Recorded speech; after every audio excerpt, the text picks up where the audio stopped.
What's up, everybody? It's DomUniverse. Now I'm about to debunk the evolution theory with a couple of videos, so let's get right into it. In the early 1800s, French biologist Jean-Baptiste de Lamarck said, "It is not the organs, that is the character and form of the animal's bodily parts, that have given rise to its habits. It is the habits and manner of life in which its ancestors lived that fashions its bodily form." That's called gene expression and epigenetics. Alright? Gene expression and epigenetics. Certain things you do, certain things that took place in your body, certain things you indulge in, certain mentalities you have, certain things you are good at, can actually is actually recorded by your DNA, and it goes into your offspring. This is why, let's say you walk a certain way, your child may walk that same way as you. Let's say you do a certain, let's say you good at, let's say you're very athletic, you can jump high, you naturally build muscle, right? You are what's that called? That's a endomorph. Yeah, that's an endomorph. So your child may come out as an endomorph. That's just how it be. All right, certain things you do, and you can even take it to spirituality. However spiritually evolved you are, your child may be more spiritually evolved than you. So take it, for example, when we're talking about star seeds. All right, my mom is a star seed, she's psychic. Then she had me. All right, I'm a star seed, and I was born psychic. All right, it can go that deep. Your genes, your DNA can go that deep. All right. See, a lot of people only got 2 strands on this in this life. Some people actually born with more. Some people, it may be some people on this earth who have all. But you want to get to the 13th strand. I have videos on how to do this already. So I don't have DNA in the title, but I have many videos explaining this. Basically, raising your vibration, eating well, evolving spiritually, removing negative things out of your life, stop indulging in low vibrational things, etc. All right, moving on. Its organs and its qualities. Also, that ties into how Horus is the son of Osiris in Egypt, and you know I always got to go back to Egypt. Horus is the son of Osiris. Osiris is also said to be his son. So that means Horus has the soul of his father. All right, Horus has the soul of his father. Okay, moving on. What was Lamarck referring to? And why did Charles Darwin paint a different picture?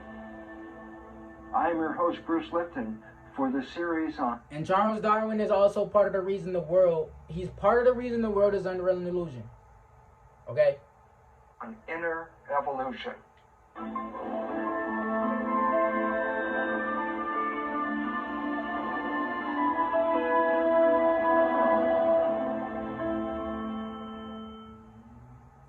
The notion that genes control our lives was first predicated on Newtonian materialism. Science was seeking the physical basis of evolution, the search for the genesis elements, as an insight into understanding the mechanisms that control life. This pursuit led to the Human Genome Project. In what amounted to a cosmic joke, the project's results completely undermined the assumption that genes control evolution and the character of life. The door was now open for the new and personally empowering science of epigenetics.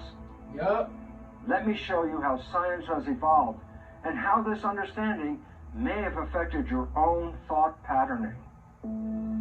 Science is really based on the physical expression of the universe as proposed by Isaac Newton. And being a physical mechanism, then insight into understanding how it works would give us insight into controlling it. In fact, we really have to recognize that there was a mission to modern science.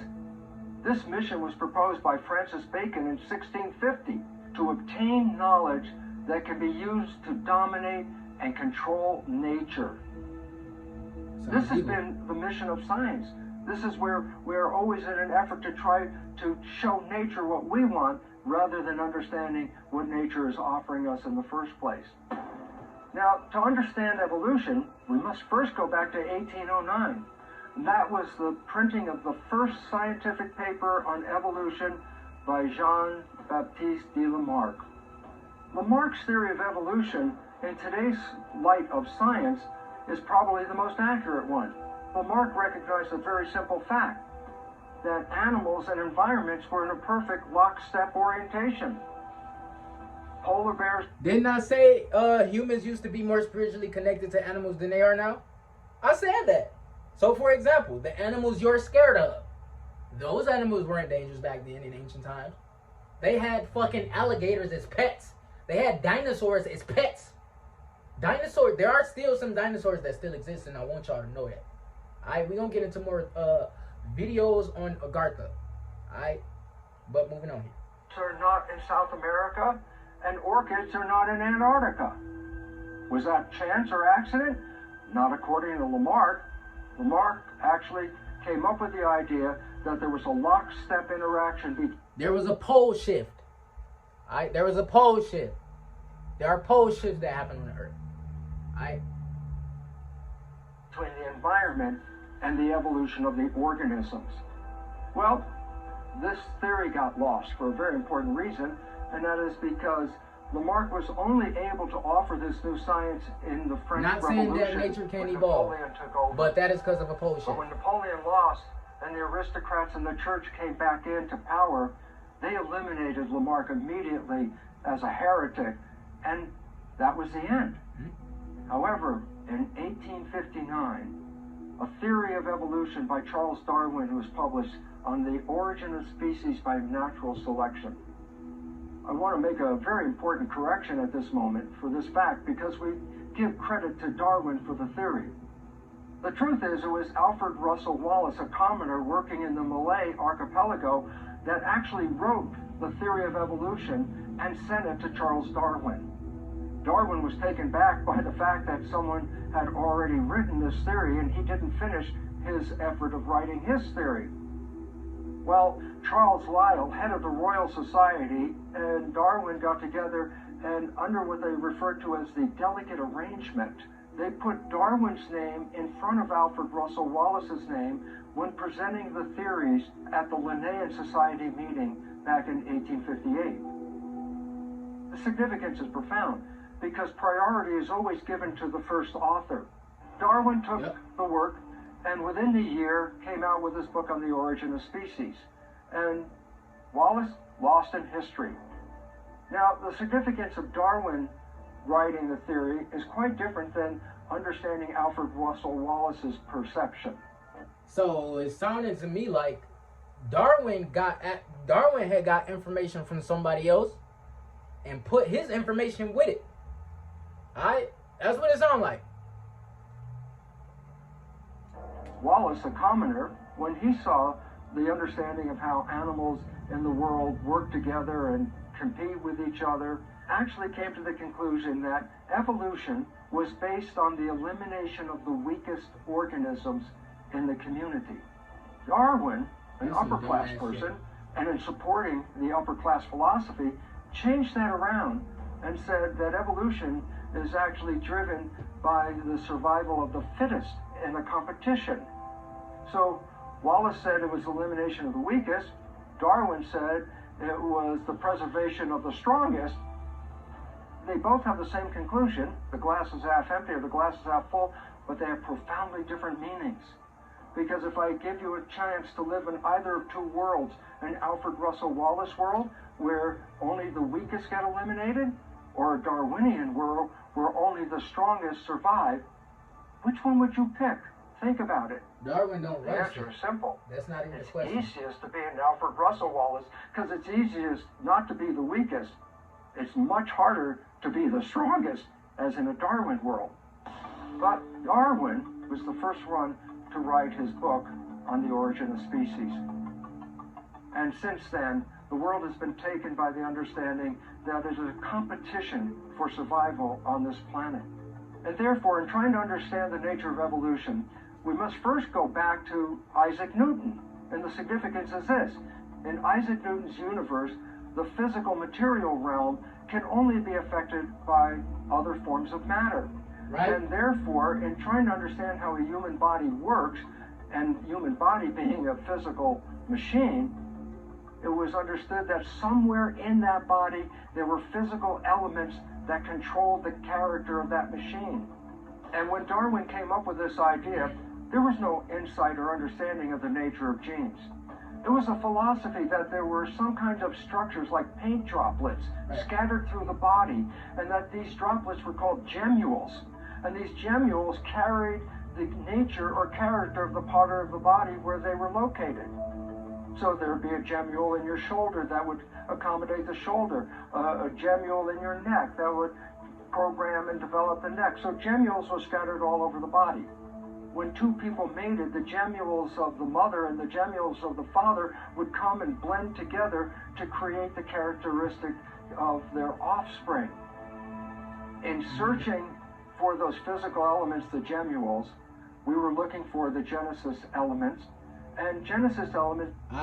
Gemule sounds like the word gem and jewel put together. Oh, he keeps saying, listen to him. Can be abbreviated as genes. And that's where the term genes comes from, okay? Nope. Nigga. The book of Genesis, that word Genesis comes from genes of Isis. Isis is the star Sirius. Alright, that's why there's a lot of people on this earth who say they come from the planet, the star Sirius. A lot of ancient people who say they come from the star Sirius. Okay. So the significance... Oh, genes of Isis. So this is where you get the mitochondrial Eve gene, okay? They say that all humans come from a woman. All humans stem from a black woman. Alright? And they call that gene from that woman the Eve gene, like Eve in the Bible. Eve's real identity, is actually Isis. You can equate Mary and Eve with Isis. I'm going to explain how. Think of twin flames. All right? All the mother goddesses stem back to Isis. All right? Just to make it short. Every mother goddess stem back to Isis. All right? Isis' higher dimensional form descends into different female deities, okay? Different feminine deities. So, for example, Mut, Hathor, Sekhmet are all Isis, all right? They're all Isis, all right? Isis, genes of Isis. That's where Genesis comes from. Genes of Isis. When it said God cursed a group of people or Canaanites, it was talking about Isis, Hathor, Sekhmet, the sun coming to give. That's why Caucasoids die from cancer from the sun. Is this? Darwin's theory was a two-step process. Step one, there's an alteration in the heredity that the so-called gemmules would alter their characteristic, which in turn would alter the characteristic of the body in which these gemmules were found. Followed by step two, natural selection, where nature will select the strongest of those altered organisms to survive and propagate those genes and eliminate the weaker organisms that have been altered by these genes. The concept of gemmules, of course, was an elusive idea because it was just an idea, a philosophy. There was nothing real to identify with the hereditary units. Right. But interestingly enough, at the same time that Darwin was working on the theory of evolution, in Austria there was a monk by the name of Gregor Mendel. And Mendel was mating flowers of different colors. And what he showed is if he mated a red flowering plant with a white flowering plant, the offspring would be pink. Well, this would suggest that the characteristic in the red plant, its gemmules, merged with the gemmules in the white plant, created pink. So that fit the gemmule story. But a whole new insight was offered when Mendel did back crossing, where he mated two of the pink offspring together. And what happened? Not only did pink flowers show up on plants, but there were plants with white flowers and plants with red flowers. Okay, there you go. This was profoundly important because it said that whatever the hereditary elements were, they were very specific physical units. They didn't merge with each other as gemmules were supposed to do. They kept their characteristics, but when present together, a red and white one would create a pink plant. But when you backcross, any plant that received 2 white genes would be white, and any plant that received 2 red genes would be red, and the pink was the result of a plant having 1 of each of the genes. The point is very critical, because it said that whatever the hereditary units are, they're physical, discrete units, not like paint droplets that merge, but maintain their characteristic from generation to generation. I hope you know they do that by, like, sometimes they do that with genetic splicing. I want y'all to know that. That is a form of gene splicing. That is a form of genetically modifying organisms. Alright? So that is artificially synonymous to gene splicing, aka grafting. Alright? We've talked about this many times. Gene splicing and grafting, or you can say genetic engineering. Alright, moving on here. That put the search on what in the organism represents these new structures, which are now referred to as genes. What is a gene? Where is a gene? Well, in 1892, August Weismann, a German scientist in studying cells and tissue culture, observed as cells divided, there were these little filaments that were found in the middle of the cell. Just like a star. Those filaments were split half and half. One half going to one daughter cell, the other half going to the other daughter cell. By following these filaments over and over again, he identified them first as chromosomes, and then recognized that these chromosomes were actually the hereditary units. So now there was a physical basis of where is the hereditary unit, where are the genes? They're connected to the chromosomes. So now science was going to try to understand the nature of genes, but here's the first problem. Chromosomes are consisting of 50% protein and 50% DNA. Well, science didn't know, was it the protein that was a hereditary unit, or was it the DNA that was a hereditary unit? Well, that answer actually didn't get worked out until 1944. Both. That was the first time science recognized that DNA was the element responsible for heredity. Amino acids and protein can become the building blocks of your DNA. I want you to know that. Alright? Moving on. How did that experiment work? Well, Avery, McLeod, and McCarty did this experiment with 2 types of bacteria. A type R bacteria, which created little point-like colonies in a culture dish, just like little periods all over the culture dish. The other species they looked at was type S, but these formed big puddle-like colonies. And what they wanted to find out is it the chromosomal protein or the chromosomal DNA that is determining the character of these colonies. So what they did is they separated the chromosome from type S into its protein component, into its DNA component. And then what they did is they first added the protein from the chromosome to a culture of type R bacteria. The result? Nothing. It was the same bacterial colonies type R always had, the small little point-like colonies. However, the surprise came when they put the DNA from the type S chromosome into the culture with type R. Because what happened? The type R cultures were transformed to express the big puddle-like colonies of type S. It was this first experiment to identify that DNA was carrying the hereditary character in an organism. Well, now we know what DNA, but how does DNA work? Nobody had any idea about DNA and its mechanism. That took another 9 years. In 1953, the answer of how DNA works was provided in the journal Nature by... You see this? Hold on, where's my pointer at? This right here is synonymous to the serpent. Alright, it's synonymous to the Kundalini. A lot of these civilizations actually paid homage to the god. If let's look at this: Ethiopians, Egyptians, the Hopi, what they call the Sumerians, the Dogon, the Aztecs, the Mayans. They all did. They all had a serpent god. Even the Hindus, if I didn't say them already. The Naga. All right, look up the Naga, Naga. Okay, if you don't know what that is. All right, even look up the goddess Nagakanya, or even look up the Yoruba. All right, all have serpent gods. Why a serpent?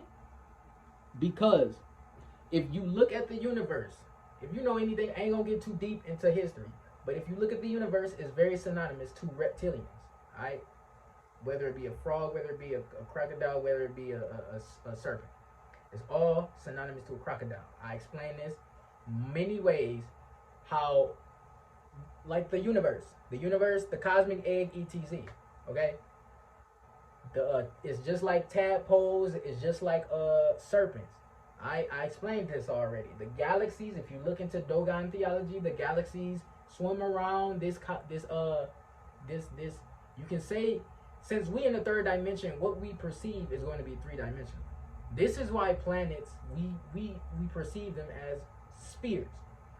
But technically, when you go into the fourth dimension is both physical and spiritual. So it's the link between the physical and the spiritual realm. So in that realm, things are like gassy, like you. This is why I said I think the shape of the earth is going to depend on how you perceive it and where your consciousness is. So when you go out this dimension, earth doesn't necessarily have a shape. It's just like light gas. And this is why, see, when you astral project, you may see that same thing when you go outside of this planet. Okay?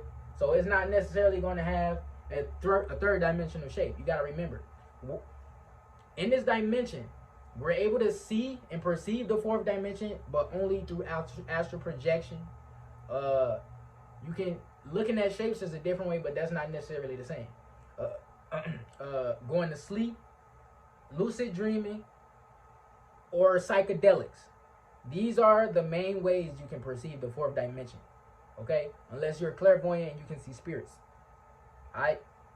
So again, your genes are synonymous to the serpent.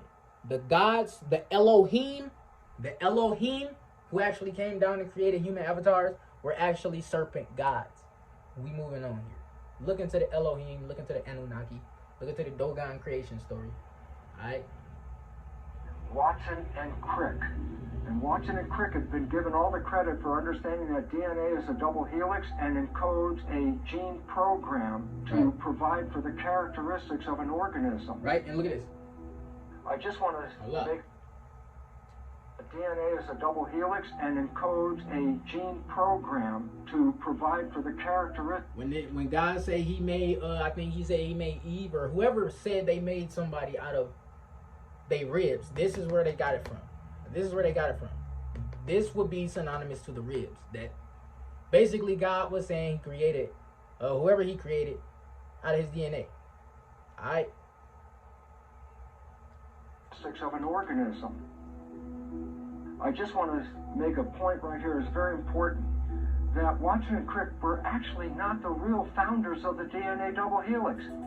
It was a woman, Rosalind Franklin, who through her research on DNA molecules first showed the picture of an X-ray characteristic of a DNA double helix. Interestingly, Rosalind Franklin's major advisor gave her research results to Watson and Crick without even telling Rosalind Franklin that he did it. It was that research that led to Watson and Crick coming forth with the famous DNA double helix picture in 1953. Well, once we start to understand the nature of DNA, we start to recognize that it is what is programming the character of an individual. It is responsible for heredity. And now comes a serious issue. Because the chromosomes carrying these genes which control our character, well, we get them from our mother and our father at the moment of conception. Well, as far as we know, we didn't pick the genes that we were born with. And, as far as we know, we can't change the genes if we don't like the characteristics. And a piece of research led us into... This is similar to how Hebrew Israelites say they all come from, and I quote, Abraham, right? And they say Abraham has the A1B1A haplotype, which is actually the haplotype of every being in the universe. It's the original haplotype of every original being in the universe. All right, aka dark skin. So Abraham is not a real fucking God. Abraham is not real. Abraham is Ra. All right, Abraham is Ra. He created all the gods. All right, darkness, that haplotype, that melanin. Our melanin is a form of dark matter. The universe is made out of dark matter. Ra is the universe. Okay? Ra is the universe. Even the Hebrewites, see, the Hebrewites call Ra evil. They call the sun evil. There are pyramids in Israel. The pyramids actually are older and predate Abraham. So that darkness comes from the universe. That melanin, that's that A1B1A haplotype, that comes from the universe. Alright? We are children of the universe. We are children of the sun. We are children of the planet. Alright? The Dogon call the universe Amma. This is where you get the word mama. Okay? You look up the mother goddess. You look up, even type in mother goddess. You're going to is going to pull up a pregnant deity. Okay, that is the universe. Okay, that is the universe. So when I was talking about spheres, even science, they perceive this universe as a sphere, but we know when we get out of this dimension, it's not a fucking sphere.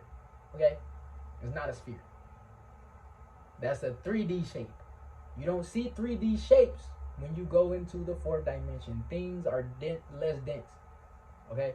Moving on to another belief that disempowered us further, and that was, how is DNA controlled? Because DNA apparently is the blueprint to make the proteins of the body. Now let's go back a step. Right.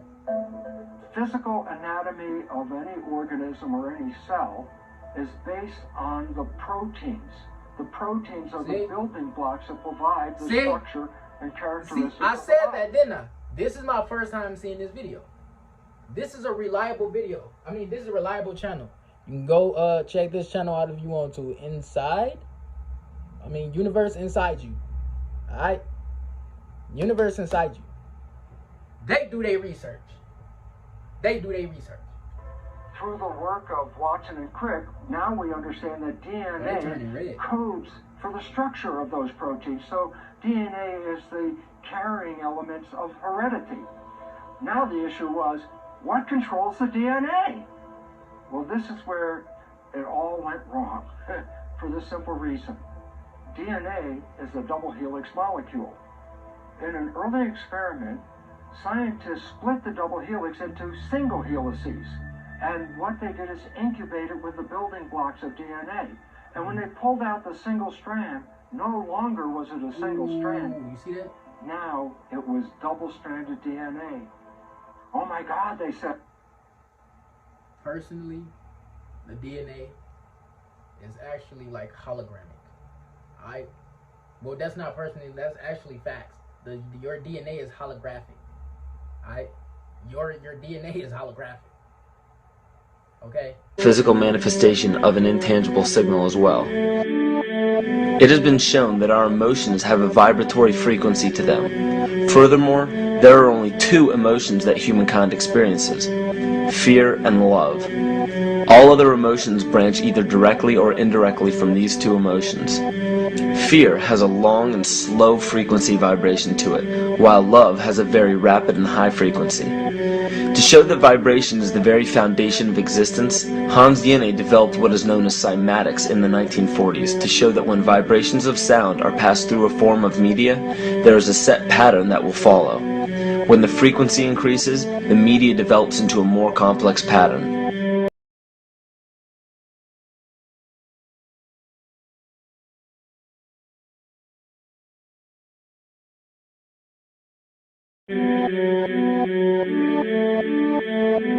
This is precisely what is happening to our Earth and to humanity. There are 64 possible codes of amino acids in our DNA structure made from 4 elements: carbon, oxygen, hydrogen, and nitrogen. By any means of logic, we should have all 64 codes activated within our DNA structure. Yet we presently only have 20 active codes. And of these 64 possibilities, it appears that only 20 of these codes are turned on right now for us, the 20 amino acids. There is a switch that turns off and turns on where those coding sites lie, and that the switch for that turning off and turning on is what we call emotion. And this is the first time that we've ever seen the patterns of emotion directly physically linked to human genetic material. Well, fear is a long, slow wave of emotion. So this wave of fear is a long, slow wave and touches relatively few sites on this DNA. So an individual living in fear is limited to the number of antennae that they have available to them, whereas an individual living in the pattern of love, this is love in DNA, you can see it's a higher frequency, shorter wavelength. We have many more potential sites for coding along that genetic pattern. This information, this is amazing. This is the first time we've ever had a hard digital link between emotion and genetics. This is important to understand because another researcher named Vladimir Popanov measured tiny particles of light called photons inside a vacuum tube. The photons were scattered as expected. A sample of DNA was then entered into the vacuum tube and they measured the photons again. They found that the particles of light aligned themselves along the axis of the DNA. Then, as they removed the DNA sample, the photons remained aligned to the same form of the DNA even though no DNA was present. This is what is known as the phantom DNA experiment. Science has now bridged a very important gap between physical and ethereal, or spiritual. Our emotions directly affect the structure of our DNA, which directly shapes the physical world we experience every day. DNA programs for its It can own rebuild itself. reproduction. That's what we're here for. And all of a sudden they said, yes, genes turn on and off and regulate themselves, and also are the hereditary blueprints to make the proteins of the body. So all of a sudden they said, yep, genes turn on and off and control life. And we bought that belief. So now I go back and say, A, as far as we know, we didn't pick the genes. B, we can't change the genes if we don't like the characteristics we have. And now C, genes turn on and off by themselves. Well, you put that all together and you realize your fate is not in your hands. Your fate is in the DNA that you receive. The character of your life is programmed at the moment of conception when you receive the genes from your mother and your father. Well, science got all excited by this because they started to recognize if we could identify all the genes that make up a human, then what we can do is use them as medicine and give them to people that have genetic defects. And so, interestingly enough, the Human Genome Project got off the ground. A very important fact is this. The Human Genome Project was created by the pharmaceutical industry for a very simple reason. Because it was anticipated that there were going to be over 100,000 human genes. And there are over 100,000 proteins. And each protein is created by a gene. So basic conclusion is there's got to be 100,000 genes just to make the proteins. So the project gets off the ground. Who is interested in it? Pharmaceutical industry. Why? 100,000 proteins means 100,000 genes, which means 100,000 new drugs. Only one slight problem, and that was this. They encouraged the public to pay for this research. Right. Our tax dollars went in billions of dollars to identify the 100,000 genes in the human genome. Our tax dollars go into many things we didn't agree to. Okay? Guess what? Every gene that had been identified has now been patented by drug companies. Your genes are actually owned by other people, and you pay for it.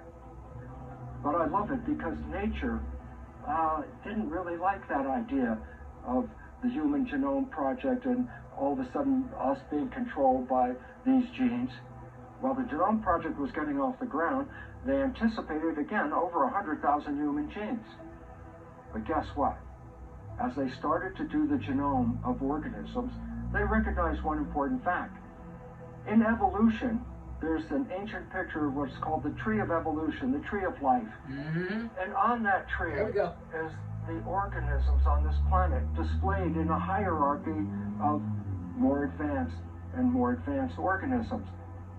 So starting at the bottom of the tree, the most primitive organisms on the planet, bacteria. And as you go up the tree, the organisms become more and more and more complex until you get to the top of the tree, where presumably we are located. Well, you don't start by working with the human genome with over 100,000 genes. You start by working with more primitive organisms with fewer genes, just to test out the mechanism of counting how many genes are present in an organism. Well, the first organism they worked with was a miniature worm called Caenorhabditis elegans. The name is this big, but the worm is this big. The worm is less than a half a millimeter in length. The worm has 1,271 cells. That is a very primitive organism, and that was really the first organism that they decided to see how many genes were in the genome of that organism.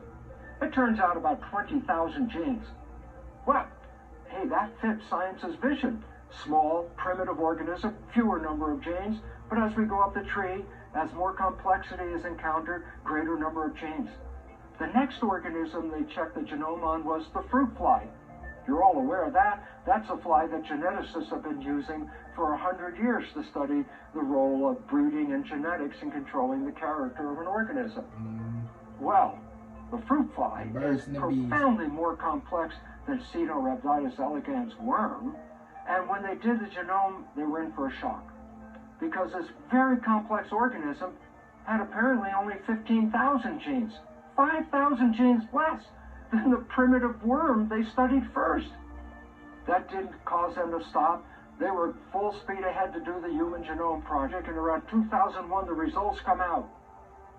And it blows everybody's mind, because they started with the premises there are going to be over 100,000 genes. And what did they find? 20,000 genes. The same number of genes in a 1,271 cell miniature worm as there are in a 50 trillion cell human body. Point is very clear. Reading the genes does not determine the character of evolution. Genes are not the measurement of evolution. Facts. And all of a sudden we have to take another look and say, but what is evolution based on if it's not based on the genes? Well, Watson and Crick were the ones that came up finally with this double helix and understanding the nature of this genetic code that codes for proteins. And what Crick started to recognize is information flows in a one-way direction. It starts with DNA, the blueprints, turned into RNA, which is like a Xerox copy of the gene, and the RNA copy is actually used to program the creation of the proteins.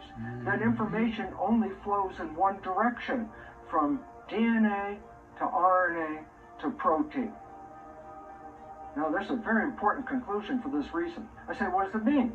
The information only flows in one way. And I go, yes. I say, who are we? Oh, we are the protein organisms. I go, then the significance is what? Well, DNA, RNA, protein, flow of information. Protein cannot go back and influence the DNA. Information only goes one way. So as protein organisms, we have no influence in our genetic activity. The genes are in control and information flows downward. Well, this leads us to an understanding that science offered called genetic determinism, the belief that genes determine the character of your life. When you go back to the central dogma, then you recognize genes determine the character of your life and you have no influence over it. That's why we become victims of our heredity. And this is why you have to be careful of your free will in this universe. Okay? Your genes record that shit and pass them on to your child. Okay? There's an important thing to understand here, and that is this. We kept saying that genes turn on and off. But the fact is this. A gene is a blueprint. And by the way, it's scientifically proven that the African, the West African, has no Neanderthal DNA. So scientists aren't able to identify the DNA in these people, so they call it ghost DNA, because they're not able to identify the shit. But let's move on. To make a protein. And that's exactly what it is. And I say, why is it relevant? Go into an architect's office. She's working on a blueprint. Lean over her shoulder and say, is your blueprint on or off? She would look at you like, what, are you crazy? It's a blueprint. There's no on and off. Precisely. Yeah, that's similar genes to the are genes. blueprints. See? They do not turn themselves on and off. The whole experiment where they put a single DNA molecule in and pulled out a double helix, well, that experiment is misleading for a very important reason. Because they use pure DNA. And remember, a chromosome is 50% protein and 50% DNA. Well, if you're working with pure DNA, then you really don't see how a chromosome works. It turns out it's the proteins in the chromosome that are the absolute control. Why? Science has confused two terms which has been propagated by the media all the time. Oh, nobody didn't say that backwards. The two terms are causation and correlation. Just making sure. They talk about genes causing things. It's the protein. And the genes are acids. correlated with things. Well, here's the difference. Causation means the act or agency that controls something. Correlation means something that's associated with a characteristic. So the point is this. Do genes cause things? Well, the answer to that is, can they turn on and off and then initiate a response? The answer is absolutely not. Genes cannot turn on and off. They are simply blueprints. Facts! And yet they're correlated with things. We talk about a cancer gene. Is there a gene that causes cancer? Nope. Not one gene causes cancer. Are genes correlated with cancer? Well, yes. They're correlated, but they do not cause the cancer. And why this becomes important is we've attributed almost all our diseases to our genes. And it turns out this is totally incorrect. Less than 10% of the disease and probably closer to 1% of disease is even connected to genes. So we've gone on the wrong track for a long time looking for the genes that's causing things. Mm-hmm. Well, I must admit, there are six major diseases. And it turns out, but they do not causes cancer? Nope. Not one gene causes cancer. Are genes correlated? Not one gene causes cancer. Alright? Related with cancer? Well, yes. They're correlated, but they do not cause the cancer. And why this becomes important is we've attributed almost all our diseases to our genes. Yep. And it turns out this is totally incorrect. Less than 10% of the disease and probably closer to 1% of disease is even connected to genes. So we've gone on the wrong track. Again. Correct. Less than 10% of the disease and probably closer to 1% of disease is even connected to genes. So we've gone on the wrong track for a long time looking for the genes that's causing things. Well, I must admit, there are 6 major diseases that are caused by a single gene. And let's just list them right now. Hemophilia, cystic fibrosis, Huntington's disease, Tay-Sachs disease, Marfan syndrome, and hereditary hemochromatosis, a blood disease. Each of those 6 diseases is caused by a single gene. If you have that gene, then you have a high probability of experiencing that disease. But the simple reality is this. Almost all other diseases, such as cancer, for example, are caused by hereditary hemochromatosis, a blood disease. Each of those 6 diseases is caused by a single gene. If you have that gene, then you have a high probability of experiencing that disease. But the simple reality is this. Almost all other you diseases, have such that as gene? cancer, for example, are caused by multiple genes. And since genes don't turn themselves on and off, they're actually caused by multiple characteristics of the environment in which we live. And all of a sudden, now we have to... Chemtrails? Chemtrails. Chemtrails. Chemtrails. Water. Certain foods, certain products you use, causing cancer.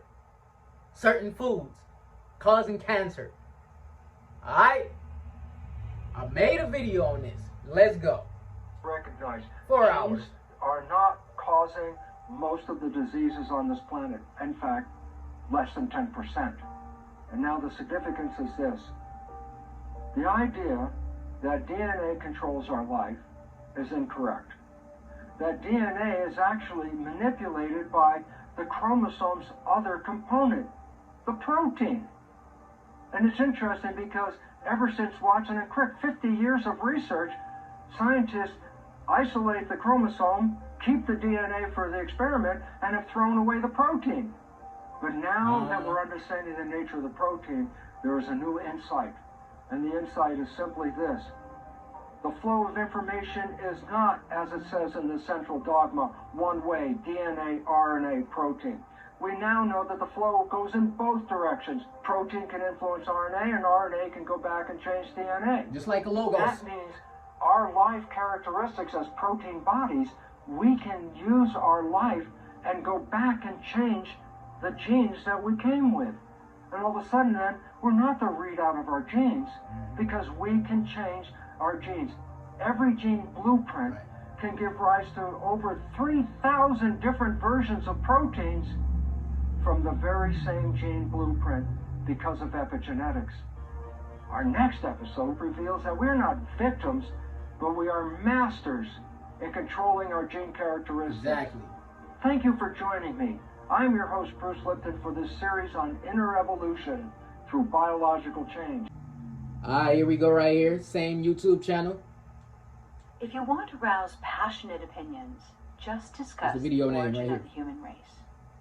Some people of faith still argue the literal, biblical perspective that we were created in an instant by a creator, while the scientific community has long claimed that we are the result of pure evolution. As it turns out, more and more evidence is showing the likelihood that both theories actually hold some truth. That the human race is by all means an evolving species, but also that there are a multitude of reasons to believe that a more intelligent life form played a role in developing our DNA. As we unravel more mystery. And this is not because of evolution, but we do not have the same molecular structure as a goddamn Neanderthal. Unless we talking about certain people who have the European DNA, like Caucasoid DNA from the Caucasus Mountain, or the Tamahu, or Canaanite, or Ashkenazi, stuff like that. Ethnicities like that. Okay? Everybody did not evolve from apes or a caveman. I want y'all to know that. Look into wave genomics. Wave genomics in bioholograms. Alright? It ties into this, and it ties into how our ancestors were creating avatars and humans and etc. when they came onto this planet. Look into the Sumerian creation story of the Anunnaki. Okay, different civilizations give this group of people different names. They may call it Elohim, okay, children of the earth, or giants or titans. Okay, some may call them Nephilim, but those are not the Nephilim. Alright. Or some people call them the Watchers or the Anunnaga, because they're serpent gods. Alright. These people are where you get Predator from Alien vs. Predator. I forgot what the alien name is. I think it's like Taraj or something like that. Whatever. Moving on. From our past. More and more geneticists are pushing the boundaries of accepted theories by mentioning the A word. Yes, alien. We already know about the Greys. Overwhelming evidence that something played a role in Them Greys, are Caucasoids. Though that particular species of grays are Caucasoids in the future. Okay, I prove this. Okay, I can show more videos on how this is possible. All right. If you don't know about the Mandela effect, if you don't know about plasma or timelines and portals, all right, or multi dimensions and parallel universes, fuck off. Our evolution. So if you're among those people still laughing off this possibility, because you've never seen one, we'd like to bring you up to speed with some of the remarkable discoveries being discussed in the scientific community, ones that prove our genetic makeup has to be more than the luck of the draw.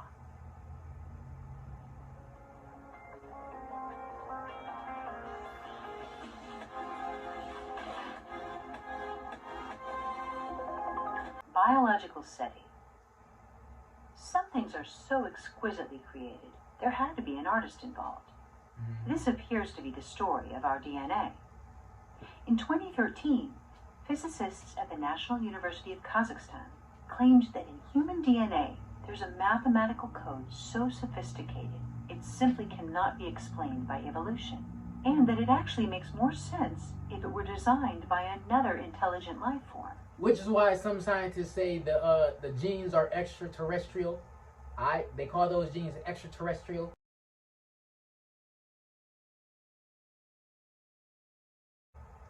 Because they can't identify them. They can't identify them. They know black people did not come from the Neanderthal or the monkey. Now, I'm not saying there aren't groups of people who the Elohim actually genetically splice black people, but for the most part, when we talking about the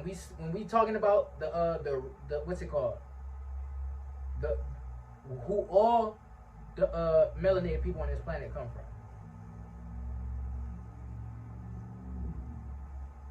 We talking about the West African, okay, / the Bantu, the oldest tribes on the planet.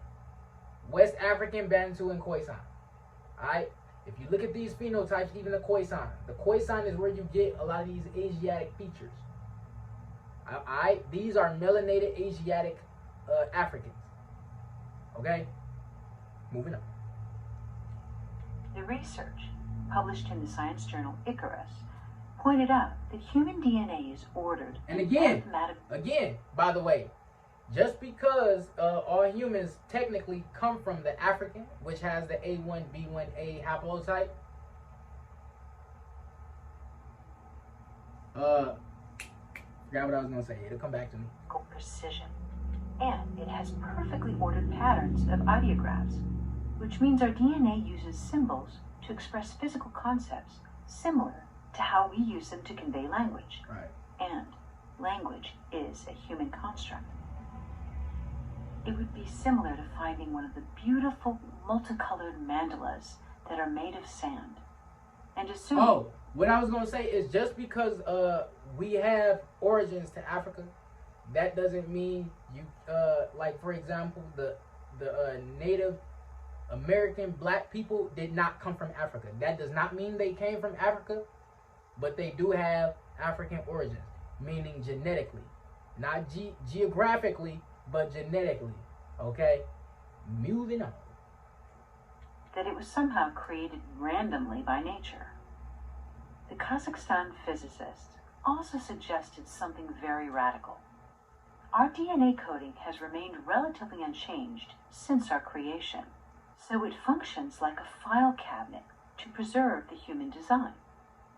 The physicists think the code harbors a kind of receiver, like an extraterrestrial satellite dish, which has a function of detecting the intelligence which designed it. A biological SETI, literally, suggesting our bodies are receptive to the presence of extraterrestrial life.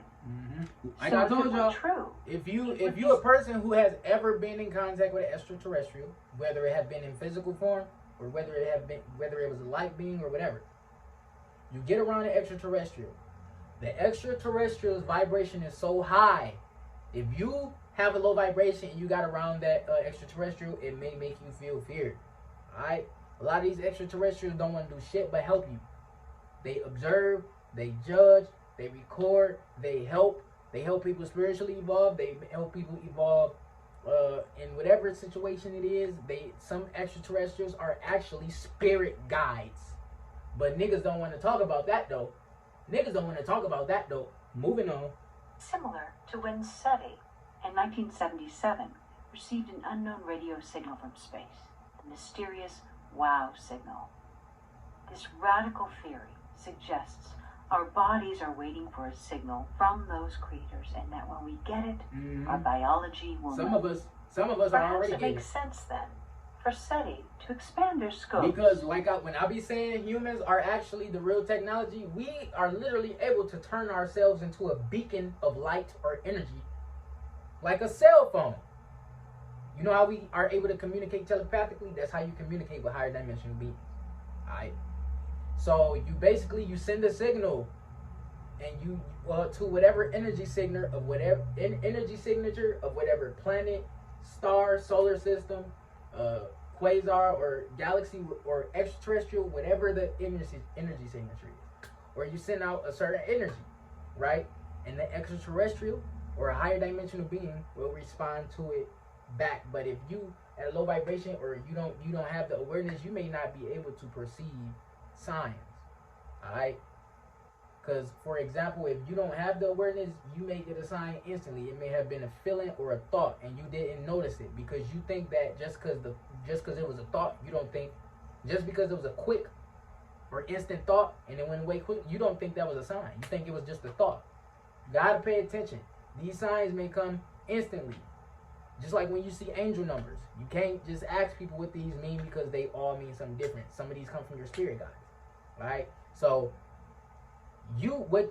why you may be seeing it may be special or specific to you. Okay, that's just moving on. We just moving on. From receiving radio waves from space to include our body's DNA receivers. So, stay tuned. Literally. Facts. Evidence of directed panspermia. In 2011, And not to keep pausing, DNA even though I've proved extraterrestrial existence a few times, there are extraterrestrials on hieroglyphics in Egypt and in Mali. The Dogon has extraterrestrial hieroglyphics. Alright? There are hieroglyphics of people in spacesuits. Alright? There are Egyptian pictures of them in space. Alright? Astral projection. Okay? Life after death. Alright? genetic engineering was sent into space from Sweden on the exterior of a rocket. When it returned, it had a small microscopic sphere made of titanium and vanadium, about the width of a human hair, which had come from space. This particle had threads of life on the outside of it and a gooey substance containing some kind of biological life shooting out from its center. And when the rocket returned to Earth, this particle still harbored that life, even after 1,000 degrees Celsius. A team of researchers at the University of Buckingham speculate that the biological material contained genetic material, but they had absolutely no idea where it had come from. One plausible theory states that it was evidence of something called directed panspermia, which is the spread of living systems by space travel to suitable environments or planets by intelligent life forms in space. This seeming piece of science fiction would probably never even have been taken seriously, were it not for the fact it was suggested by Francis Crick, the Nobel Prize recipient for DNA research, who spoke out relentlessly against the closed minds in the scientific community. Other researchers were concerned it might have been the intention of a more sinister purpose, Nigga look like Prince Charles. deliberately engineered with a life-threatening virus and then sent to Earth with maliciousness. Sounds Could this like Black Oop. life-oozing particle have randomly hitchhiked on a comet? Well, given its nature and its Stargate? properties, it had all the signs of having been sent intentionally. And its discovery did begin to dampen the knee-jerk reaction towards the possibility that alien life engaged in the development of our own. UFO investigators have failed to find a rational explanation for Matt Reed's memory loss. We now have no good explanation to take to these two guys about what happened to them. Or his puncture marks. The holes that were found in his chest, what do you think about that? What I saw was evidence of something like a scalpel. What we possibly may have here is a case of alien harvesting. Now, Daryl believes the marks found on both brothers after their alleged abductions could have been caused by alien harvesting. Now, harvesting is a term that implies, you're like, when you say harvesting, I think of somebody's harvesting my kidney. You wake up in an ice bath. What are we talking about here in the history of ufology? Harvesting is when the alien takes parts or pieces of skin, sometimes it's blood, sometimes it's a scoop mark. So they're taking what, human body parts, tissue samples, is that what's going on? They are doing at least that. Some people suggest that there's an involvement of some type of genetic manipulation. On the whole, what this means is that ETs are carrying out certain procedures on human beings to evaluate things. If the Reeds were victims of alien harvesting, Stephen wants to know more about the phenomenon and what implications it has on abduction cases in Indiana and elsewhere. I'm more and more convinced that there's ET harvesting connected with these cases. I have a contact called Timothy Good, and he's an expert in this field. I believe by talking to him, he's going to be able to shed some light on what this is all about and explain why ETs are taking blood and tissue from human beings. So this new case that you've been investigating, is this the one where the young lady was cured of cancer? Yes, absolutely. Author Timothy Good has been investigating cases of abduction and alien harvesting for over 50 years, interviewing hundreds of eyewitnesses, as well as being leaked top-secret government information. Now, Tim, the case that we're currently working on, two brothers, the Reed brothers, that have had missing time, puncture marks, tissue taken. Do you know of any other cases that are similar? Well, there's a case in 2002 involving Chris Augustin, who claims to have had missing time, strange marks, for example. He woke up with a triangular-shaped bruise, as you can see here. There was also a series of puncture marks in a line here, which are interesting. Just like the Reed case. Those sort of marks, is that pretty typical of what contact experiencers have on their body after an event? Certainly involving abductions. There have been many cases of triangular marks, circular marks, and other types of strange marks which are inexplicable. What other cases do you have that fit this? There's a famous case from 1957, Antonio Villas Boas, who was abducted, taken on board a craft. Puncture marks were also found on him, where they had perhaps taken blood samples from him, according to this doctor here. So this is his doctor examining him after the event? There were actually two doctors who examined him in Brazil, and one of them was a friend of mine, a colleague, and he was absolutely convinced this was a genuine case. With regards to all these cases, especially the Reed case, why is this tissue being taken? I would think something to do with DNA, because I have been reliably informed by a Washington source that there is a hybridization program in process. A group of aliens plan to produce hybrids, combination of human beings and their own beings. If what I've learned is true, there is an intention on the part of these hybridizing species to take over the planet. Wow. So this hybrid program that's going on, where is it going on? Because I can't see it. There are huge underground bases under our oceans and underground in various countries. Do you think it's because this race of aliens can't live on this planet? That's what I have been told in Washington. The aliens have apparently created a hybridized species so that they can survive much better on the surface of this planet than hunkered down in their alien bases. So Tim, is it possible that there are hybrids walking down the streets of this town today? Definitely. Do Do you think this hybrid program could possibly have benefits for the human race? Could this be the next stage in our evolution? Goodness knows what that could mean. Are we going to have thousands of aliens trying to be in charge of our planet? I don't know. Who knows about it? Does my Prime Minister know about it? Does the American President know about it? If there was one Prime Minister, I would say Margaret Thatcher, because she got to know Reagan very well, and Reagan himself had been briefed on the alien situation, and I'm quite sure that he would have discussed it with Margaret Thatcher. There's no question that a number of people have been very, very well informed. Why do you think certain parties would want to keep this secret? Because it's too shocking. What's shocking about it? What, the fact that there's a race of beings trying to take over this planet? Yeah. I think a lot of people would find that quite disturbing. After speaking with Timothy Good, I realised the experiences of the Reed brothers is not exclusive to them. They are being harvested for DNA, for blood, for tissue, and that is happening to thousands of people all around the world. The ETs are taking this stuff and creating hybrid programs in bases underneath the ground, underneath the water. The scariest thing for me is that people in our governments know about this. This goes right to the top. He said, Tim Good said that Maggie Thatcher knew about this, Ronald Reagan knew about this, and who Rh negative blood. Uh-oh, here we go. Here we go.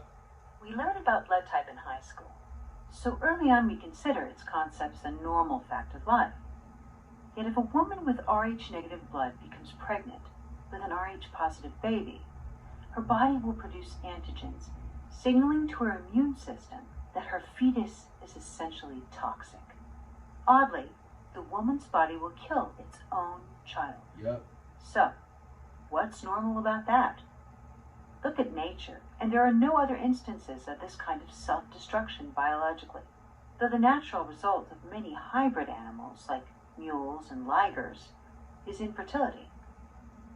Some claim Rh negative blood is simply a mutation, but others speculate that it may have come from an alien species, which was interbred with humans. Caucasians. Or otherwise engineered to produce Caucasians. Caucasoids. You hear me? Caucasoids. Alright? Some people call, I'm not talking about like just the average person. I'm talking about like people who into spirituality or like Hebrewism or ETZ. They call the white man, even the Bible, even ancient texts, ETC call the white man either an alien or a beast or the devil. Alright? They call the Caucasoid the beast, okay, the devil, or an alien. Alright? It's even scientifically proven the original people on this planet are black. The mitochondrial Eve gene comes from a black woman. Okay? The oldest fossil found is from a black person. Okay? The universe is not white. It's black. Not this, and remember, I don't give a fuck about race, but we're not going to sit here and ignore this shit. Alright? We're not going to sit here and ignore this shit. So let's move on. Hybrid bloodline. About 15% of the world's population has the Rh negative distinction, but this percentage of the population is not spread evenly across all areas of the planet. The highest concentration, 40% of Rh negative bloodlines, are found in the Basque region between France and Spain. The Basque are also the only people of Western Europe who continue to speak an indigenous Indo-European language, an isolated tongue not spoken anywhere else in Europe. But this language isn't just isolated, it's completely unrelated to any other European language. Some other anomalies are that it's been noted people with Rh negative blood are more likely to experience psychic phenomena and alien abductions. Most of the people who get abducted are goddamn Caucasoids. Okay? Okay? Okay. You don't hear about melanated people getting abducted. I told y'all I grew up looking and watching creepy shit, right? Alright? And this ain't even too long ago, but I used to look at extraterrestrial shit and how people used to get visited by them, and I remember watching like this document of this man who lived on a ranch, and extraterrestrials came, and he basically was starting to have to fight for his life. Okay, like it's like, where the fuck are they coming from? And he was not melanated. Okay, but it's like, where the fuck are they coming from? Who are they coming to? Okay, because it ain't melanated people. And another thing is they be coming here angry. I want y'all to know that. They come here angry. And if you don't believe in extra grays, also look up Corrido Mutua. Okay, look up his story. There's a play. He got a play. It's a playlist of him on YouTube talking about serpents and etc. The creation story, life before, like ancient life. He knows this because he is a Zulu. Okay, he is a Zulu. He's a what's it called? I want to say a Zulu shaman. Okay. This man, he even talked about serpents, reptilians existing on this planet, on the moon. He talked about extraterrestrial gray aliens, okay, who actually come here to not with good intentions, okay, not to confuse the gray alien with the Zeta Reticuli, okay. The gray alien is not a Zeta Reticuli, okay. Zeta Reticuli are taller. And I'm not going to say they all good, but they're not of the same nature as a gray alien. Okay? Moving on. They are being trafficked underground. Okay? Some of the Rh negative features are people with high IQ. She's sitting here giving y'all the answers, but she's not saying it outright. This is why I'm reviewing the video, and I'm saying what she's trying to say. Okay? Elevated intuition, lower body temperature, higher blood pressure, red or reddish hair, lower body temperature. Lower body temperature. You hear me? Lower body temperature. Who got that? Caucasoids. Who be outside in their shorts when it's winter? Caucasoids. Who be outside with no gloves when it's winter?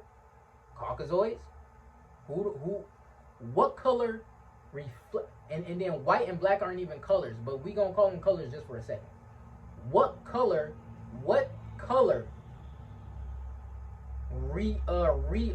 refracts the 7 colors of the light spectrum?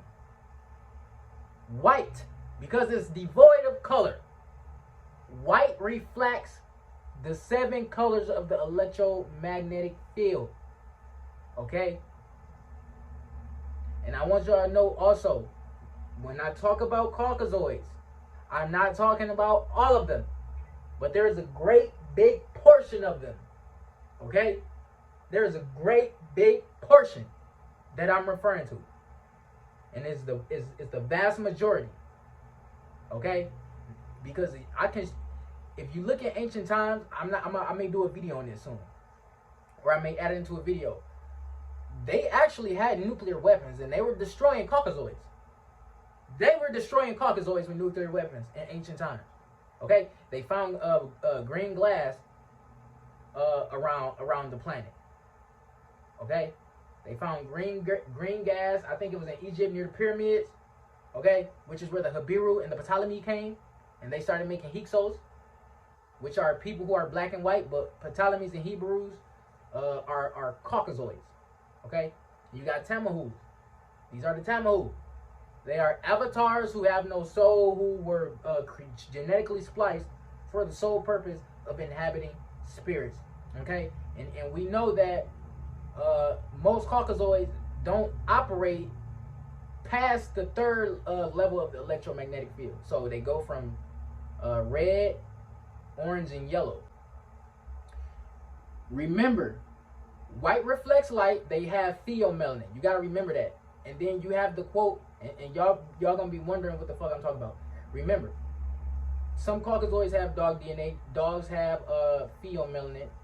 Okay, dogs. They say all dogs go to heaven, but that's not necessarily true. Okay, Anubis. If you think about Anubis, he is the god of the underworld. That is the dog with the head of a jackal. Okay, they call the Canaanites the Canaan. Can refers to dog. Okay, who is the dog star? What star is called the dog star? Sirius. What plant came from Sirius? Cannabis. Okay. And what planet? What planetary object did Isis rule, who is actually Sirius? What planetary object did she rule? The moon. What zodiac sign does the moon rule? Cancer. Okay. And what do Caucasoids get when they're in the sun?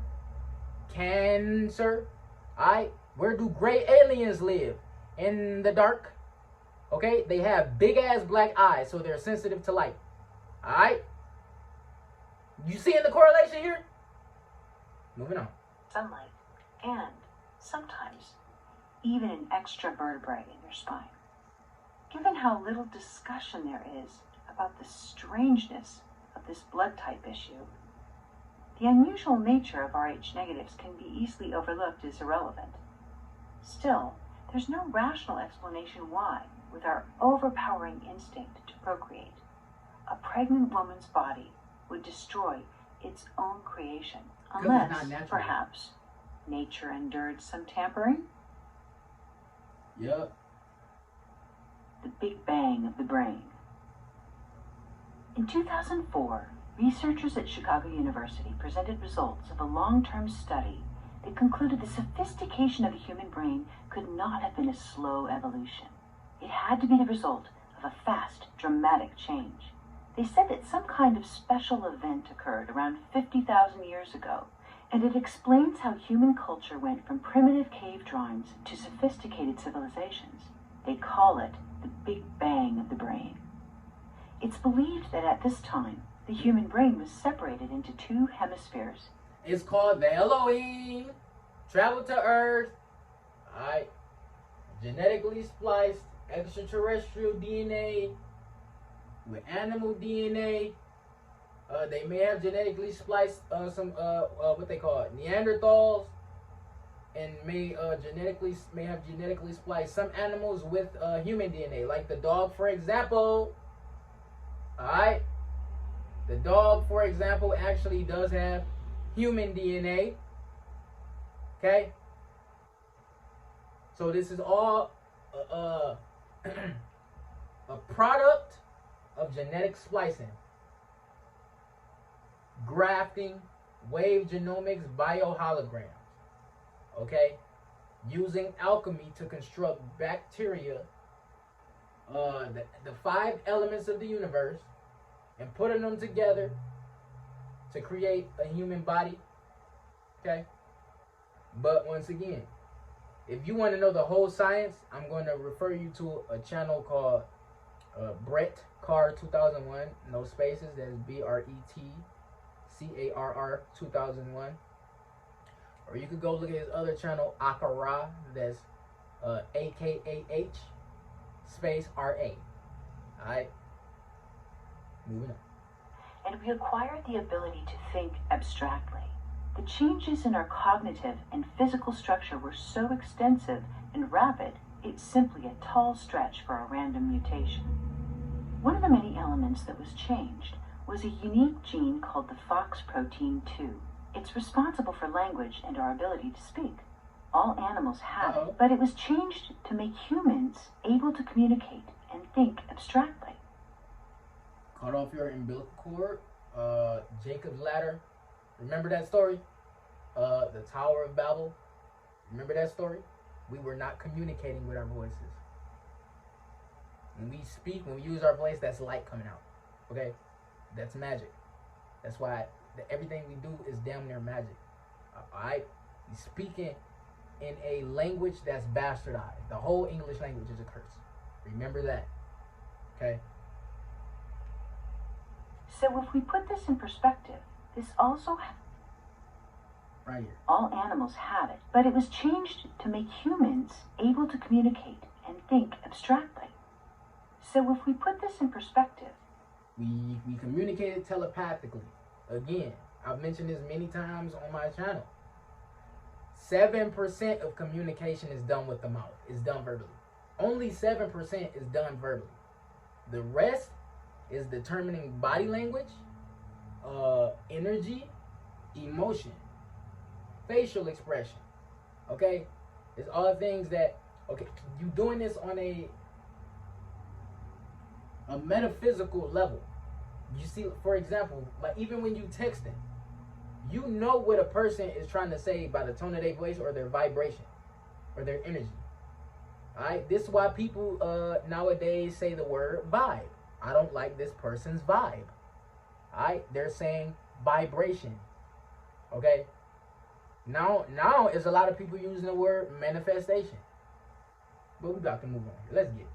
This also happened around the same time that cave carvings, our only recorded history, show peculiar What's creator those? gods. What's those? This also happened around the same time that cave carvings, What's these? our only Them ain't recorded humans. history, Them show giants. peculiar Them look like creator humans? gods. Non-human alien. That look like a human? Where they at? Not Them look like surprisingly, humans? It's also the time Neanderthal man I got a video coming on like it's gonna be about like creatures that you thought were fake, like the mythical creatures I told y'all about in the Agartha video that exists under the ground. I'm gonna be talking about those. A lot of the mythical creatures we thought were fake, because if you don't know about that, you gotta ask yourself, how did they get the idea to create shit like Frankenstein, vampires, werewolves, etc. They all exist. I've showed vampires, I've showed werewolves, etc. So shit like that. And some people have actually seen these things and caught them on camera. And then you got the word cryptid. You got the word cryptids. Alright, so when you see some of these animals that used to exist still on this planet, because every day they're like almost just about every day they're finding new life on this planet. Okay? And I believe they have life they're not even going to show us. They don't want to show us. Even with genetic splicing. Because right now in China, Europe, and Japan are genetically splicing humans with animal DNA. Okay? They're genetically splicing it. So the way they're doing it, that's artificial as opposed to the way the gods did it, which was organic. Okay? If you don't believe in genetic splicing, there you go. Seriously became extinct around 40,000 years ago. If we consider this research and what our ancestors have indicated about their history, the possibility of an alien interference makes a lot more sense than a mere random mutation which created man from ape overnight. Ezekiel's will is in the Still Bible. missing the missing link.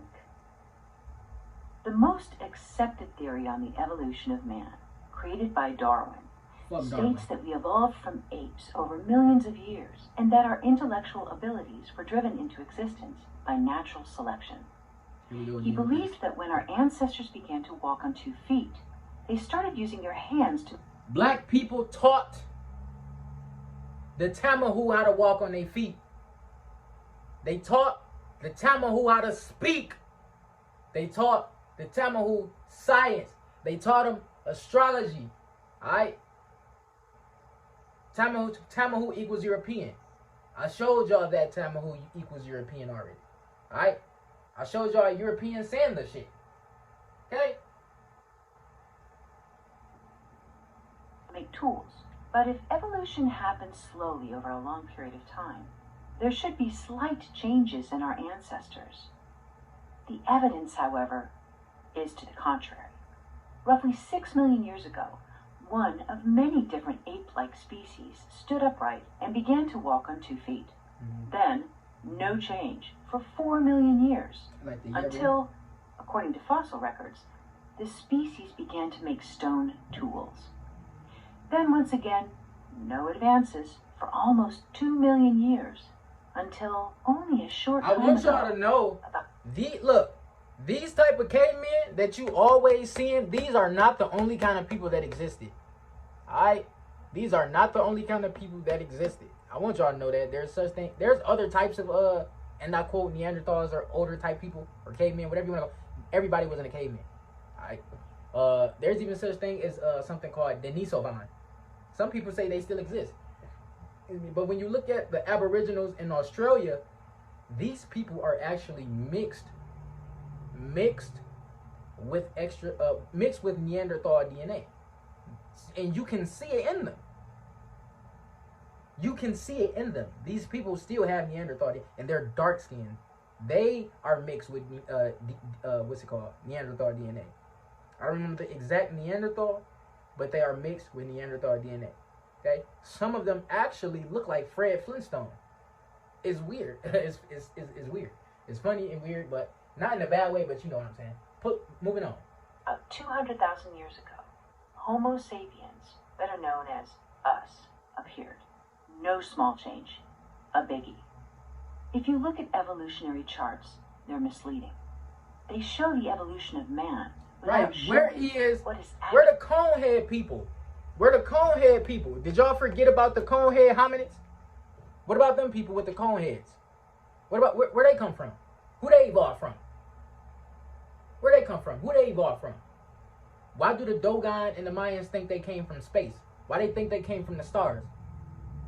Why were the Dogon tribe able to map out this solar system, some of the stars and planets, hundreds of years before NASA? Why are the pyramids in Mexico, China, Japan, Egypt, not Japan, but Mexico, China, Egypt, and Antarctica, all aligned with Orion's belt?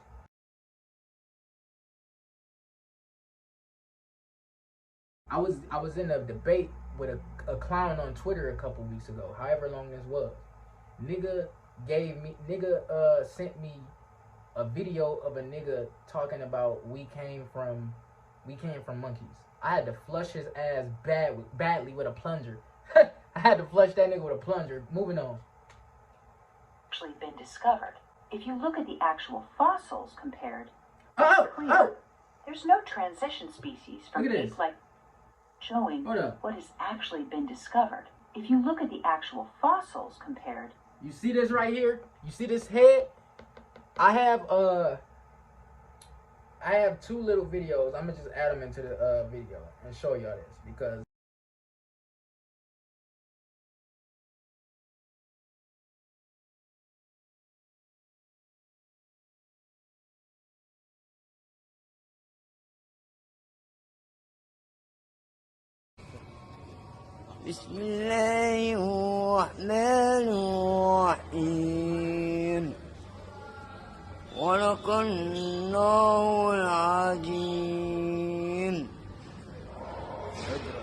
they calling this actually a birth defect called Zika or something like that. Okay? Or something on Zika, something like that. And there are people on this planet literally right now with this skull shape, and they look like Neanderthal.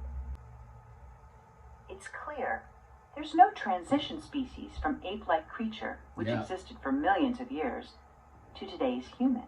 In fact, we should be more likely to find more recent fossils than the ancient ones, like the famous Lucy, who dates back almost 3 million years.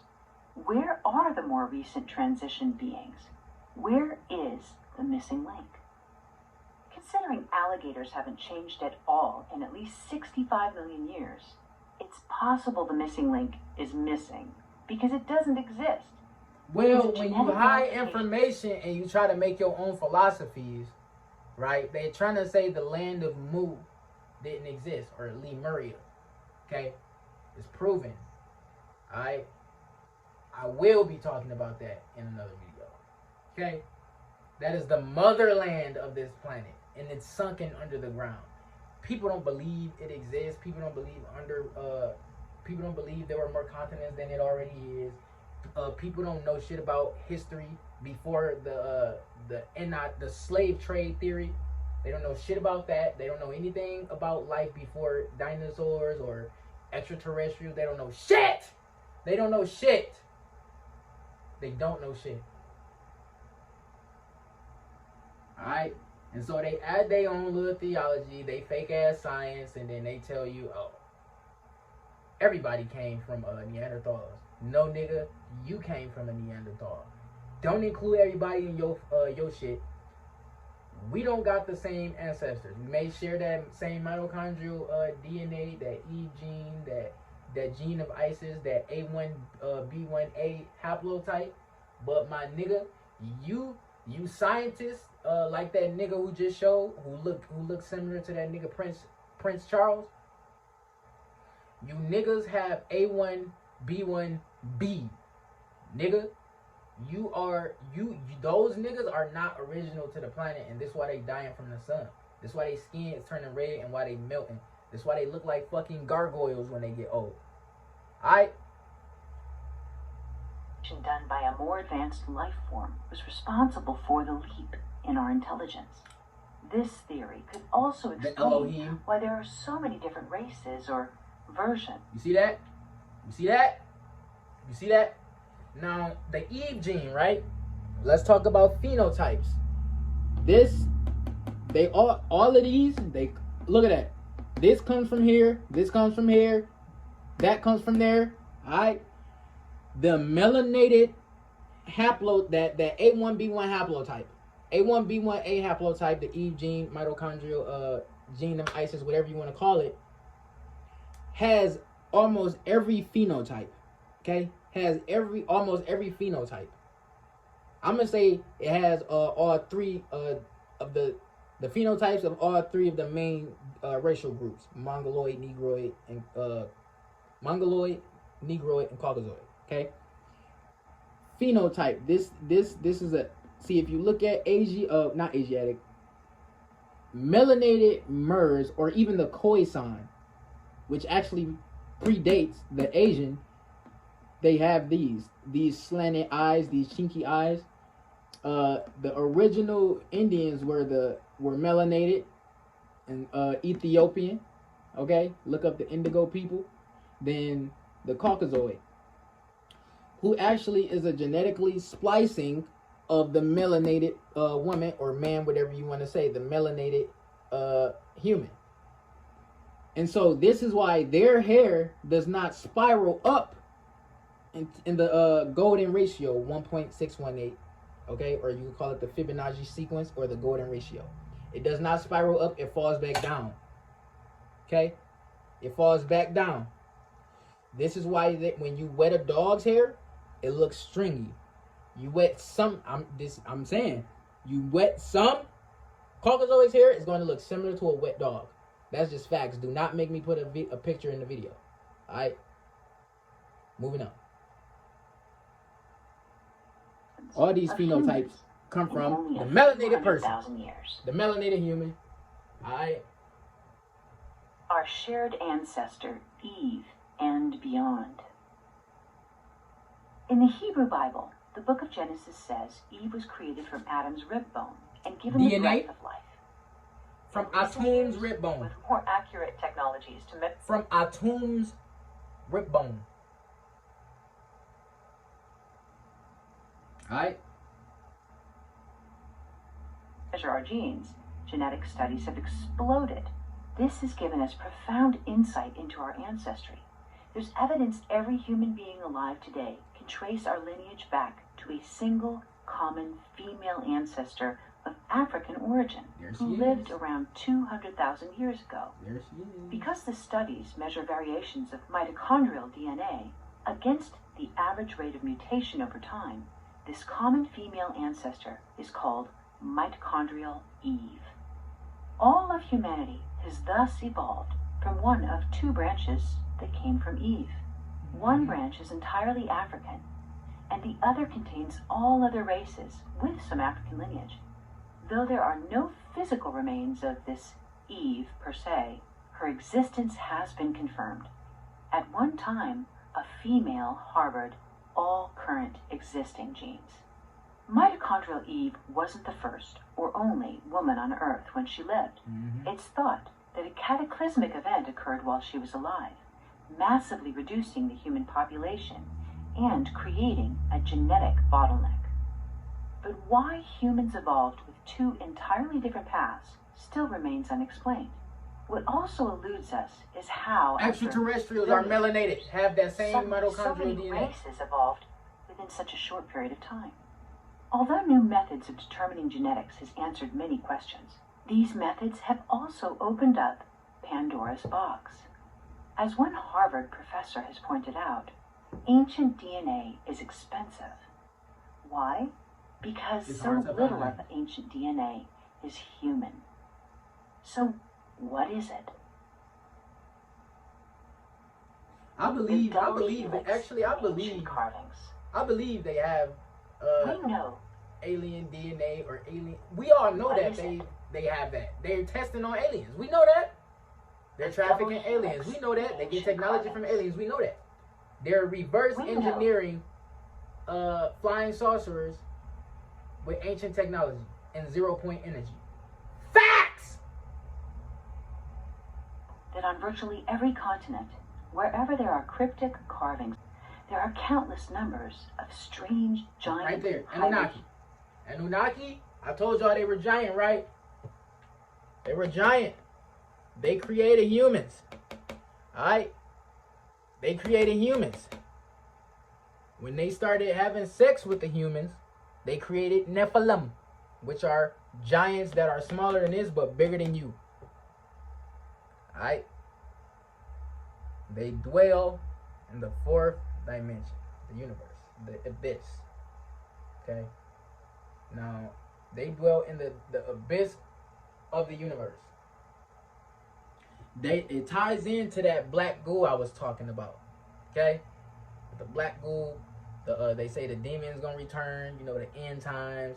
They talk about the Antichrist and demons coming and Jesus and his angels helping him fight against the demons and the Antichrist, etc.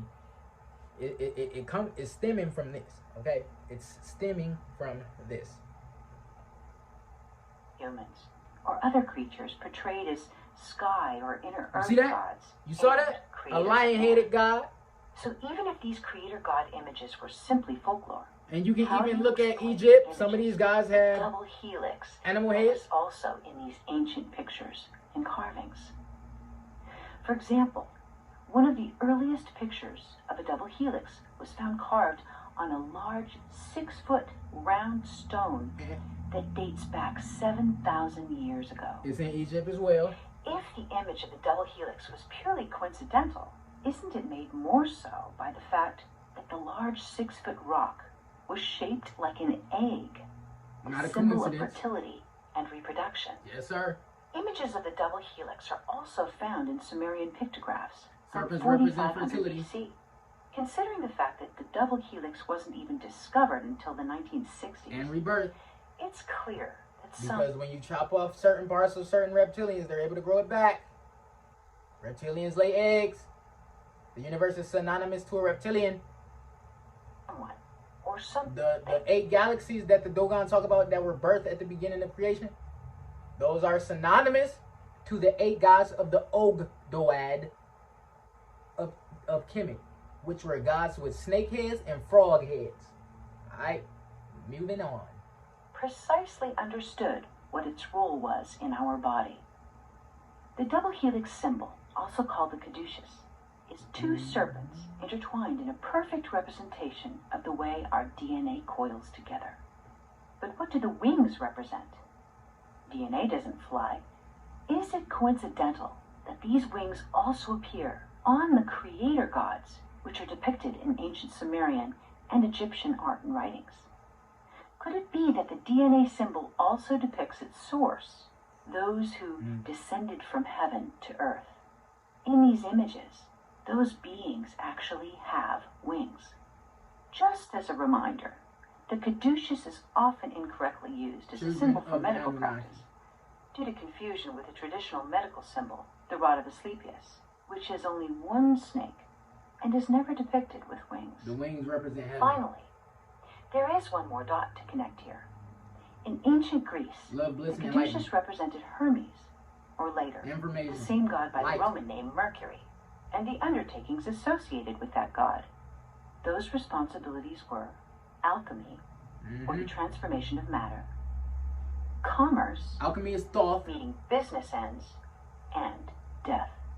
So, is it I mean- also coincidence that Hermes is thought. Okay, if you read about if you read or know anything about the Emerald Tablets of Thoth, he was an alchemist. He's one of the greatest teachers, or is the greatest teacher to ever have walked this planet. Okay, gurus and shamans accredit him for that. Okay, a lot of the teachings we get or go by were actually created by him, especially the 7 Hermetic principles. Okay, moving on. these were the undertakings of the so-called Anunnaki, according to ancient Sumerian tablets. These tablets tell the story of those creator gods who descended from heaven to earth, They also call them the Watchers. genetically transforming existing hominids, the Neanderthal, You see the pine cone? for the purpose of their commerce, It in equals order fertility. to serve their race. Pure coincidence? They created man in their image. Evident. You hear me? They said, let us create man in our image. That is what you're going to see. You're going to get that story broken down to you in Sumeria. Okay? Boom. Of a destroyed planet. If the possibility Moldeck. of alien life seems too remote, it's worth noting a few things about our own solar system and the potential that life may have existed here when other planets had inhabitable environments.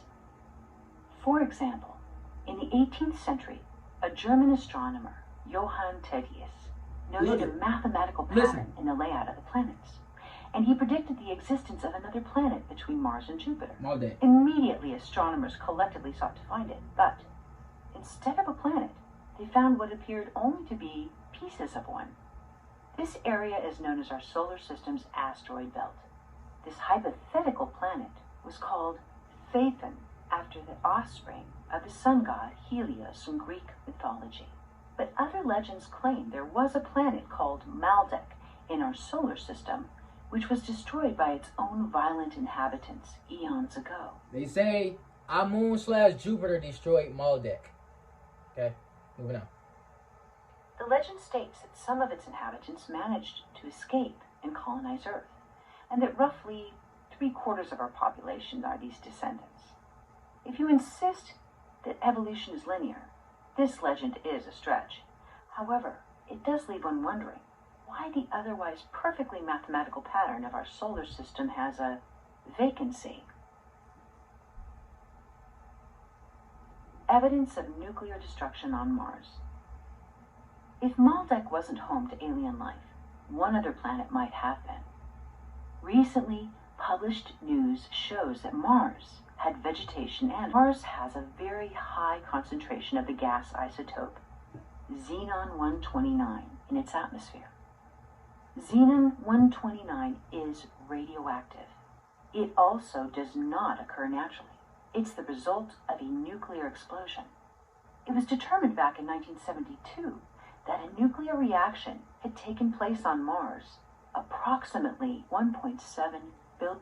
Mars is short for MERS, going to war. Alright, there was actually, if you look up ancient texts, see, this is why I said this is how you see this how you compare ancient texts, and you know it's astrology, because some of these events in the Bible and these ancient books etc is talking about astrological events. Alright, and the evidence is still there. For example, the black hole or Sagittarius A being destroyed etc by or stung by Scorpio. Say the god Ra got stung by a scorpion or a snake. Alright, you look in space, Sagittarius A got I think it got destroyed. He said it got destroyed by a serpent. What is near the black hole, Sagittarius A? The constellation Scorpio. Okay, and now if you look at native tribes, the zodiac sign Scorpio was actually a snake. If you look at the constellation, it actually looks like a fucking cobra. It don't look like a serpent. I mean, it don't look like a scorpion. Alright? Scorpion, the Scorpio constellation looks like a goddamn cobra. Okay, moving on. Billion years ago, the head of the United States There was a nuclear Atomic war on Energy Mars. Commission, the late Dr. Glenn Seaborg, won a Nobel Prize for his work That's in why. the synthesis That's of why. heavy And elements. I know I keep pausing this shit, but that is why in Dragon Ball Z, all the destroyer gods are able to destroy planets. Are able to destroy planets. Notable scientist said there is no way a nuclear reaction could have happened naturally on Mars. Think of Sheba. So, if the reactions weren't natural, the implication is that intelligent beings caused them. It's already happening. In conclusion, if the collection of these facts still leaves room for doubt, or If it still seems far-fetched that some being could make or manipulate or arrange a biological pattern as small and fascinating as DNA, there's only one fact left to share. We're already doing it. Synthetic DNA made its first public debut in 1967, and for the last 50 years, it's likely that the published discoveries are years behind where technology has actually gone. You only need to compare Morse code to a cell phone or the first camera to the Hubble telescope to see the speed of technology in a few decades. So who knows what's really happening now behind closed doors with the manipulation of DNA? Better astral project. So on that day when alien beings descend and say, "Take me to your leader," Find we out. might need to greet them with, "Hey, Dad." Till then, consider what these facts and discoveries propose, and keep an open mind.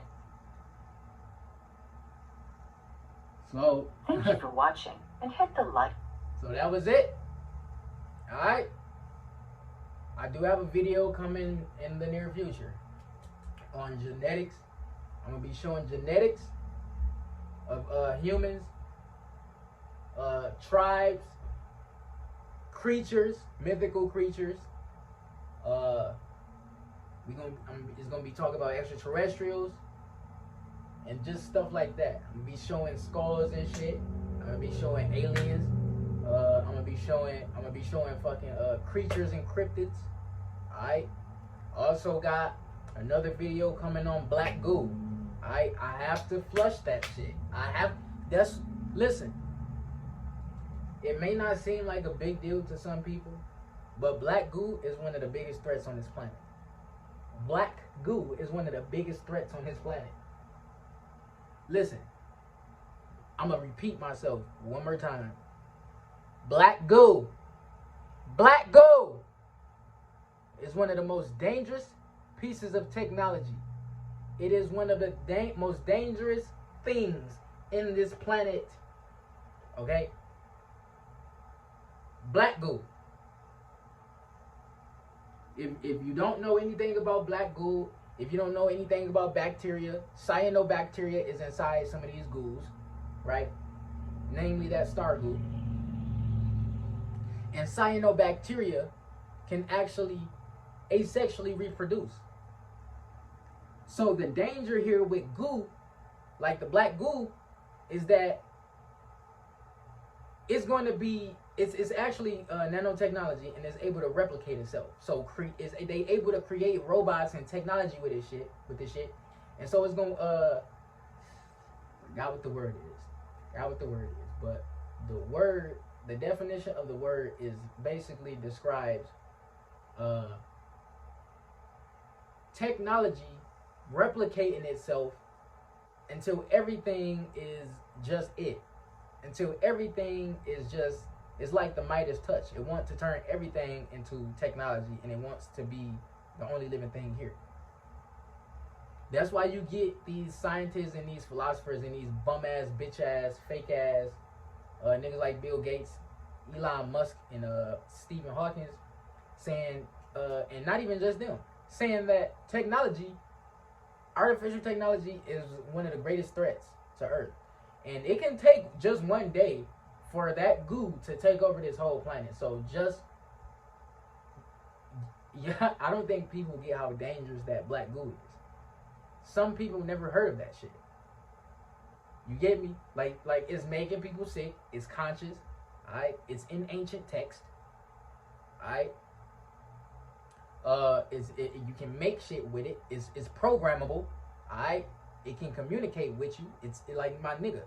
They can make goddamn robots with it. Have you not watched Terminator with the liquid robots? When they make these movies, they don't make it for no reason.